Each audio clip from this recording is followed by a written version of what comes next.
কই রে ফটকে? ফটকে ছোড়া, এই তো বাবা। একবার এই ঘরে আয় সঙ্গা। হাজি বাবা দাঁড়াও।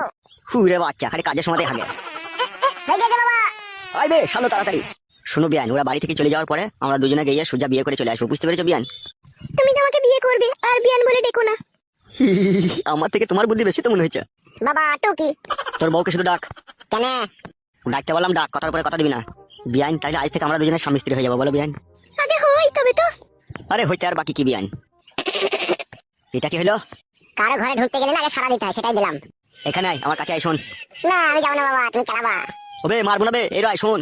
ঠিক বলছি তো বাবা, মারবো না তো? না বে। হ্যাঁ বাবা বলো, কি বলবে?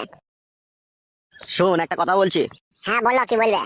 বলছিল ওরা এত যে আমার টাকা পয়সা হয়ে গেছে, এই টাকা পয়সা তো খরচা করবো কি করে রে? তাই আমি শুয়ে শুয়ে চিন্তা করলাম তোদিকে 1,000-5,000 টাকা দেবো, তোরা শপিং করতে যাবি। আচ্ছা ঠিক আছে বাবা, আপনি যা ভালো মনে করেন তাই হবে। তাহলে দেন টাকা, আমরা শপিং করতে যাবো।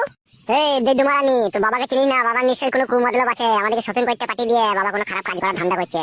হবে কি বললি তুই? যে বাবা একটা গোটা বেগুনকে মাঝে চির করে একটা বেগুনকে সেনে খায়, একটা বেগুনকে পুড়িয়ে খায়, সে বাবা কি করে 5,000 টাকা দেয় শপিং করার লেগে? সেটাই তো আশ্চর্য বাবা। বাবা ফটকে রে, আগে তো আমি ভিখারি ছিলাম বলে একটা বেগুনকে দুবার খেতে হয়েছে, কিন্তু এখন তো আমি আর ভিখারি নেই, এখন লটারি টাকাতে আমি কোটিপতি হয়ে গেছি। ঠিক আছে বাবা, টাকাটা দাও, তোমার মনে যেন আবার কোনো কুমতলব না থাকে। কোনো কুমতলব নাই বাপ। বেশ ঠিক আছে, দাও টাকা দাও। লাও ধরো, শোনা বাপ আমার ধরো। কোনো কুমতলব নাই তো বাবা? লে ধরবে শালো, ইঞ্চি পাকা ছোড়ালে ধর। ঠিক আছে দাও। কত টাকা আছে এখানে? 3,620 টাকা বে। দুটো 12 মুন্ডা প্যান্ট কিনা হবে তো বাবা? শুধু 12 মুন্ডা কি রে, এখানে বইয়ের সায়া শাড়ি ব্লাউজ তোর যা নিবি, চশমা ঘড়ি বেল মুজা সব হয়ে যাবে রে। বাবা টাকা দেওয়ার পেছনে কোনো কুমতলব নাই তো বাবা? বিয়াই আমার মাথা খারাপ করে দিয়েছি গো, তুমি যা হোক বলো বুঝিয়ে, বুঝছে না।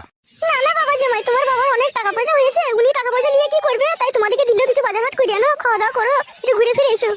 ঠিক আছে শাশুড়ি মা, তোমার কথা বিশ্বাস করলাম। বাবা যদি বলতো না, বাবার কথা আমার এখন সন্দেহ সন্দেহ ভাব লাগে। চলো গিন্নি, চলো চান টান করে বেরিয়ে যাবো, চলো। হ্যাঁ হ্যাঁ এসো। বিয়ান কাজ হয়ে গেছে, বিয়ান কাজ হয়ে গেছে। তাহলে বিয়ান ওরা দুজনে বেরিয়ে যাক, ততক্ষণ আমি বেগুন গাছটা একটু জল দিয়ে নি, ওরা যেই যাবে আর আমরা পেছু পেছু গিয়ে মন্দিরে গিয়ে বিয়ে করে নেবো, ঠিক আছে বিয়ান? আচ্ছা ঠিক আছে, তাই হবে।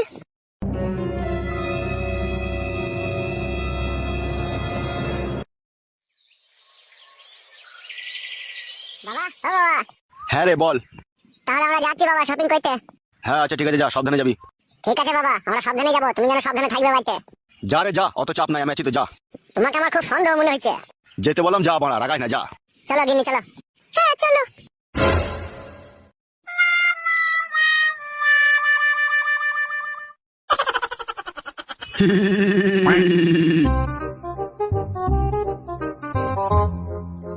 বিয়ান, তোমার মেয়ে আর আমার